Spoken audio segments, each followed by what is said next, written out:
अवां ॾिसी रहिया आहियो KTV वर्ल्ड ऑफ न्यूज़ यानी ख़बरुनि जी दुनिया। हींअर ख़बर शामिल कजे थी शहदाद कोट मां। नज़ीर अमन सूमरो जी रिपोर्ट मुताबिक़ शहदाद कोट में अल ख़िदमत फाउंडेशन पारां ग़रीब मुस्तहक़ माण्हुनि में गरम बिस्तरा विरहाया विया। शहदाद कोट में अल ख़िदमत फाउंडेशन जे तरफ़ां ज़िलई सदर Mohammad Ibrahim Dayo, general secretary Isab Khan Chandio, media coordinator Noor Nabi Bhatti ऐं ॿियनि अल ख़िदमत फाउंडेशन जे ऑफिस में 50 ग़रीबनि मुस्तहक़नि में सियारे जा गरम बिस्तरा विरहाया।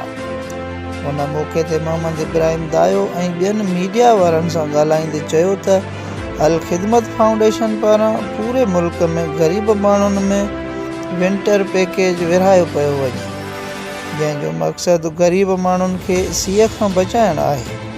उन मौक़े ते जमायत इस्लामी जे ज़िलई अमीर डॉक्टर इम्तियाज़ अहमद शेख ऐं ॿिया पिणु मौजूदु हुआ, जॾहिं त क़ौम ऐं मुल्क लाइ दुआ पिणु घुरी वई।